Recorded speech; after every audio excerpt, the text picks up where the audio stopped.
Hello and welcome to Investment Insight. Before we begin, make sure to subscribe and hit the like button. Now let's break down what's happening in the markets today in a clear and simple way. Yeah, we've got a really interesting contradiction to look at today. We really do. I mean, if you've been glancing at the news or, checking the stock ticker recently, you might have noticed this just wild contradiction in today's economy. Like just the other day, global oil prices completely plummeted by 13% in a single day. Right. And on the surface, I mean, that feels like fantastic news for the everyday consumer, right? Exactly. Like if you're commuting to work or you're planning a road trip, a 13% drop sounds like a massive win for your wallet. But we really need to look under the surface here.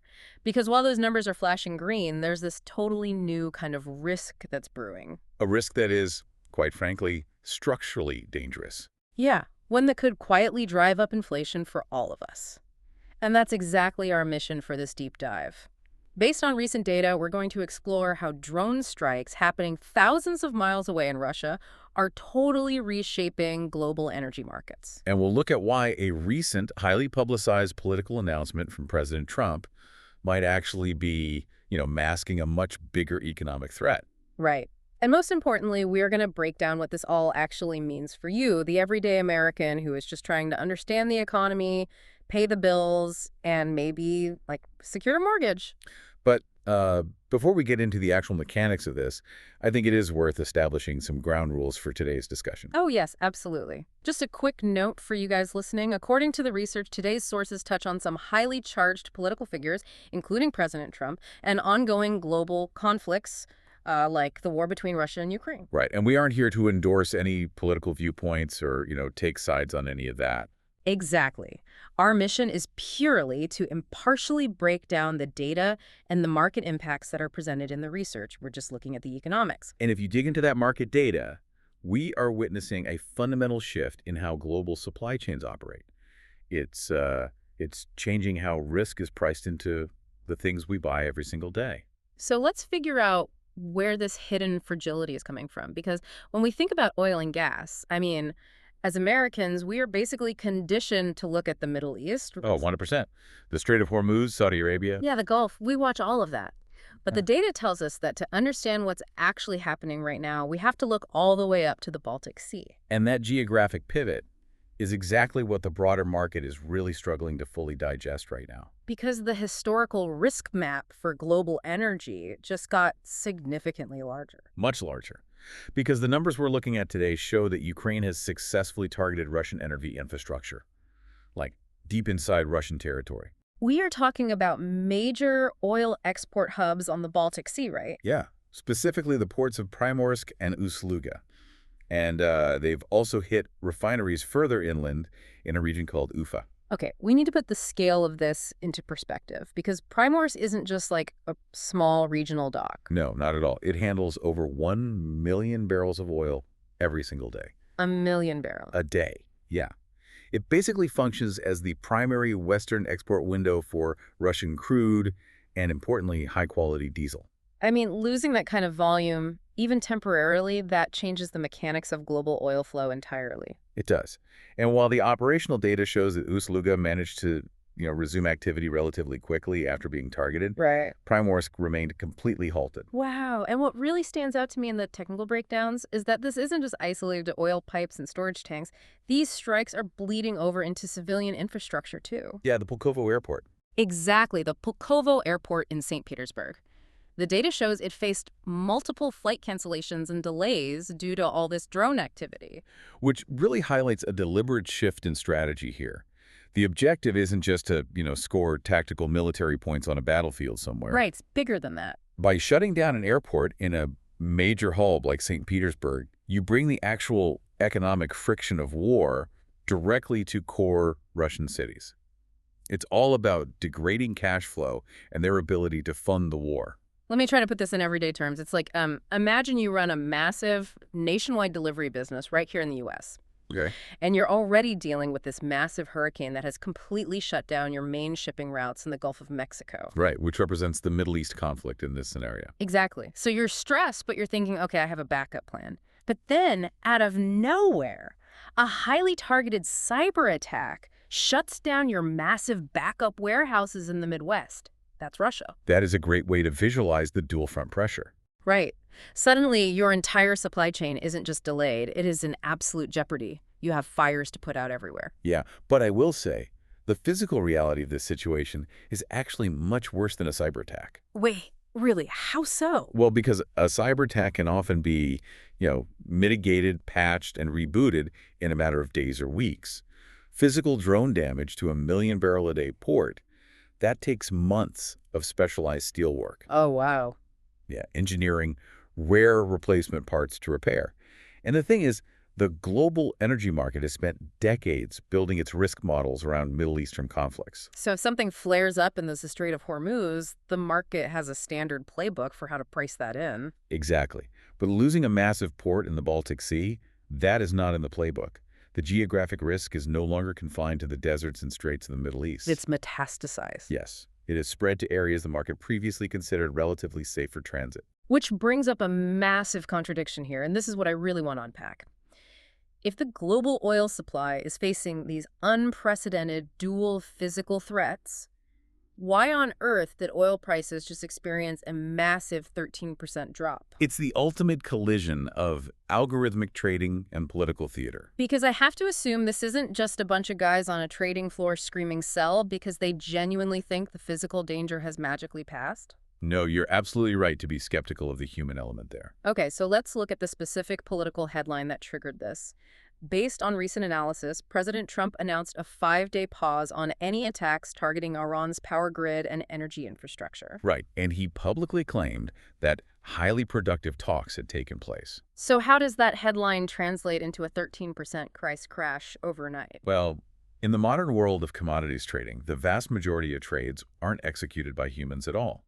They are executed by algorithms using natural language processing. Okay, so like AI reading the news. Basically, these massive computer models scan news wires like Reuters or Bloomberg in milliseconds. Wow. And when they detect a headline from the U.S. president containing keywords with positive sentiment. And pause or productive talks. Exactly. Words like pause, power grid, and productive talks.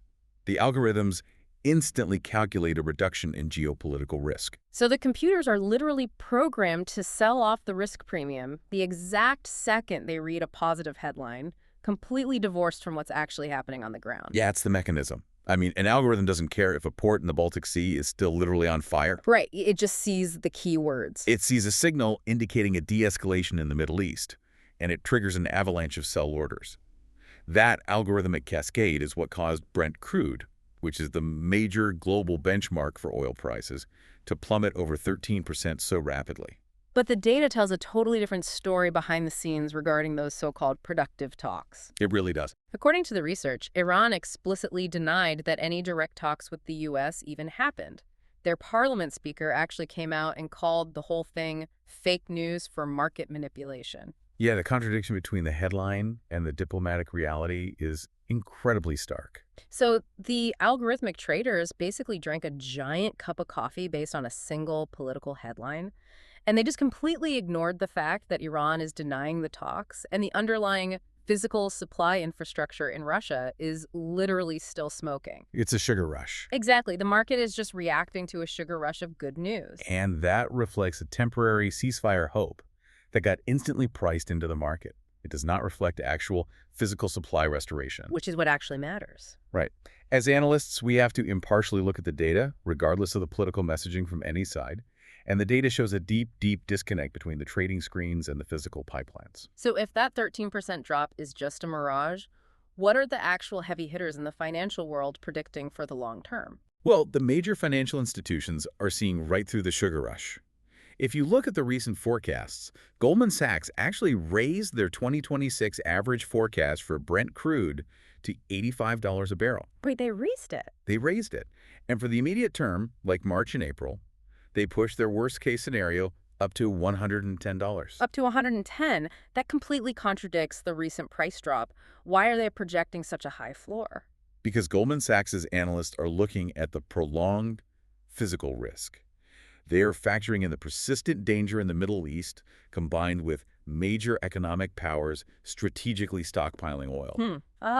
Because those powers see the Russian disruptions and get spooked. Exactly.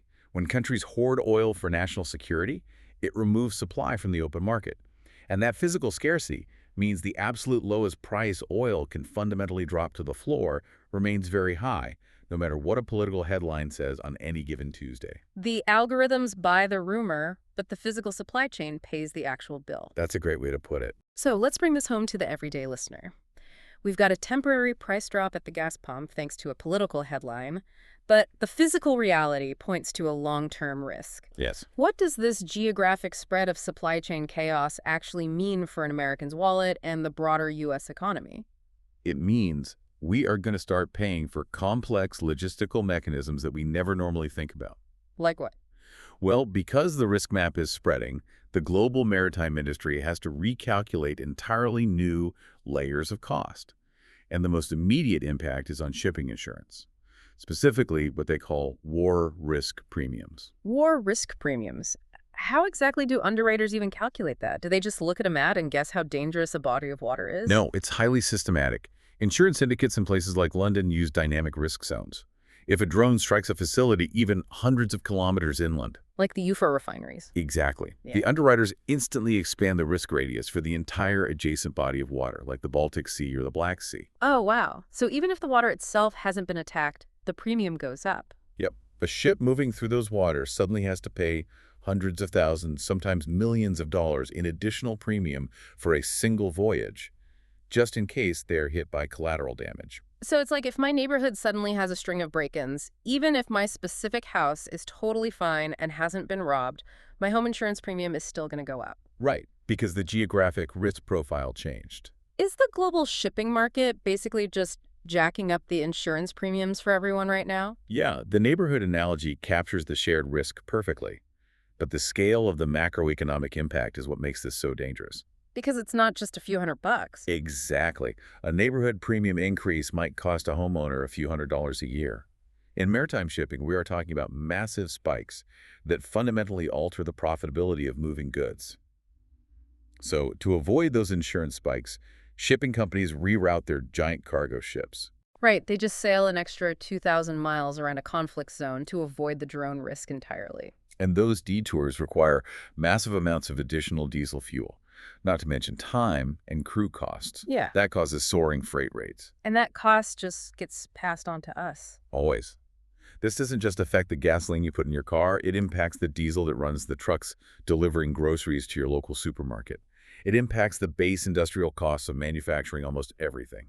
The data also highlights that Europe is uniquely vulnerable to this right now. Very much so. Because they are highly exposed to both the Middle Eastern shipping routes for imported liquid natural gas and the remaining Russian pipelines. Specifically the Turk Stream and Blue Stream pipelines.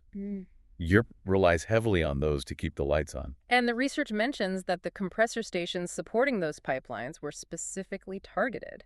Now, I imagine a pipeline isn't just like a hollow tube where gas just flows naturally from point A to point B. Oh, far from it. Natural gas has to be highly pressurized to travel thousands of miles. Compressor stations are these massive, highly complex industrial facilities spaced out along the route to keep the pressure high enough to push the gas forward. So if a drone takes out a compressor station... You don't just patch a hole in a pipe. You lose the kinetic energy required to move the fuel. The entire line effectively goes dead until that complex machinery is replaced. So Europe is getting squeezed by these physical realities from both sides. And all of this leads to a very uncomfortable macroeconomic reality for the United States. Yeah, it all trickles down. Because if the cost of energy, shipping insurance, and manufacturing goes up universally, that directly feeds into sticky inflation. It's unavoidable. We might see short-term relief rallies in the stock market when political tensions momentarily cool. Like the 13% drop. Right. Right. But accumulated physical damage to energy infrastructure creates a structural inflation pressure. And if inflation stays sticky, the Federal Reserve is forced into a corner. They have to keep interest rates high to cool the economy. Exactly. Yeah. And the Federal Reserve's interest rate affects everything for the average American. Right. It's not just some abstract Wall Street number. No, it determines the mortgage rate you are offered when you try to buy a house. Right. It dictates the APR on your credit cards. It affects the monthly payment on an auto loan. Wow. So the mechanism is basically a straight line. A drone striking a compressor station in a Russian forest, thousands of miles away, directly influences whether an American family can afford a new home this year. That is the reality of a globalized, highly interconnected energy market. But, high interest rates and sticky inflation are really just symptoms of this new era. The disease is the underlying technology that is making this kind of asymmetric warfare possible. Yeah, the tech shift is the real story here. Right, because I'm looking at these strikes happening 700 kilometers deep into Russian territory, and my first thought is, well, they must be using those massive, expensive Western weapons we hear about on the news. Like the ATACMS. Yeah, things like the ATTMS missiles provided by the U.S. But the math doesn't add up for the sheer volume of strikes we're seeing. Your skepticism is spot on. They aren't primarily using the ATACMS for these deep strikes. The data notes that those specific missiles have a strict functional limit of around 300 kilometers. So Primosk and UFA are way, way out of range for the Western missiles. They are. The research indicates Ukraine is relying heavily on its own domestically developed technology. They have a rocket drone called a Peklo, which boasts a confirmed range of 700 kilometers. 700 kilometers. How exactly are these relatively cheap drones bypassing Russian legacy air defenses? I mean, you would think systems like the Russian S-400 would easily shoot down a drone before it gets anywhere near a massive oil hub. It comes down to how legacy radar systems are engineered. Okay, unpack that for me. Systems like the S-400 were designed during the Cold War to track fast, high-altitude fighter jets or massive ballistic missiles. A drone like the Peklo is often made of composite materials, not solid steel, and it flies low and relatively slow. So the multi-million-dollar radar just doesn't even see it. It often just filters it out. Yeah. The software in legacy radar systems is designed to ignore ground clutter or flocks of birds. Otherwise, the screen would just be completely unreadable for the operator. Oh, I see. Yeah, so a low-flying composite drone moving at 80 miles an hour essentially tricks the algorithm into thinking it's a flock of geese until it's too late. That completely changes the mathematical equation of the conflict. It's the ultimate asymmetric economics. It really is. It feels exactly like a lean tech startup taking on a massive legacy corporation. Yes, that is the perfect analogy. Because Ukraine isn't trying to outbuild Russia with billion-dollar fighter jets or massive naval destroyers. They can't. Instead, they are spending a few $100,000 on a swarm of smart, long-range drones to take offline a port that processes tens of millions of dollars of oil every single day. The return on investment for that kind of strike is staggering. You're risking almost zero human capital and a trivial amount of financial capital to inflict massive structural economic damage on your opponent. And the data shows Ukraine isn't just surviving this technological shift, they are actively monetizing it. Which is fascinating. Yeah, they've transitioned from just being a country receiving foreign aid to becoming an actual defense tech exporter. The research notes they are collaborating with the UK on advanced drone tech, and they are even sending anti-drone experts to the UAE and Saudi Arabia. That detail is incredibly telling. Middle Eastern nations who possess some of the most well-funded, technologically advanced defense budgets on the planet are looking to Ukrainian expertise for drone warfare. Because they recognize that their expensive legacy systems are vulnerable. Exactly. Now, to keep this impartial and look at the full scope of the data, we do need to acknowledge that this isn't just a one-sided tech victory. The numbers clearly state that Russia still maintains a massive overall firepower advantage. They do. Russia is pushing slowly but continuously in the Donetsk region using sheer volume, and they are launching hundreds of their own drones. Right. The research cited a specific claim of over 400 Ukrainian drones being shot down by Russian forces in a single day. Wow. So it is a brutal, grinding war of attrition on both sides. But from a broader economic and investment standpoint, the structural shift in how capital is allocated seems undeniable here. It is entirely rewriting the defense industry. Defense investing used to be purely about heavy metal manufacturing tanks, artillery shells, and massive fighter jets. Right. Now, the structural growth for investors is in drone software. It's in the AI required for long-range unmanned systems to navigate without GPS. And crucially, it's in developing cheap, effective anti-drone defenses. Because, as one official noted in the data, no region is safe anymore. Yeah, if you are an investor looking at long-term trends, the realization that a cheap piece of plastic and wire can bypass traditional air defenses to hit critical infrastructure, that fundamentally rewrites where capital needs to flow for global security. Exactly. The legacy defense contractors have to pivot to deal with this startup-style disruption, or they'll be left behind by companies that can produce cheaper, smarter, attritable systems. Okay, let's bring all of this together and summarize the journey we've just been on. We started by looking at a confusing contradiction. Global oil prices dropping 13% on a single day. Right. But as we peeled back the layers, based on the data, we saw that this drop is likely just a temporary political mirage caused by algorithmic trading reacting to a headline about paused attacks. Because the physical reality tells a much, much different story. Right. Beneath that surface level drop, the risk to global energy has expanded far beyond the Middle East, all the way up to the Baltic Sea. The widening use of cheap, long-range domestic drones by Ukraine to bypass legacy radar and hit major Russian export hubs is putting a permanent structural premium on global shipping and energy costs. And that premium cascades down through maritime insurance, freight rates, and supply bottlenecks. Which ultimately means higher prices at the American grocery store. This underlying technological shift in warfare could quietly keep inflation sticky, forcing the Federal Reserve to keep interest rates high for everyday Americans who are just trying to navigate mortgages and credit card debt. And if we extrapolate this technological shift into the future, it introduces a completely new tier of risk for the global economy. What do you mean? Well, think about the barrier to entry here. If a $100,000 drone swarm can successfully cripple a massive oil facility in a heavily guarded active war zone, what happens when this technology inevitably proliferates? Oh, wow. What happens when non-state actors, cartels, or even rogue individuals get their hands on this tech? We really have to wonder if we are moving toward a future where private corporations, companies like Amazon, Exxon, or major shipping conglomerates have to start building and funding their own private localized anti-drone defense systems just to keep their factories insurable. That is wild. If the barrier to entry for causing billions in economic damage has never been lower, corporate security might have to look a lot more like national defense. That is a fascinating and honestly heavy thought to leave on. The rules of the game have definitely changed. Don't forget to subscribe and hit that like button.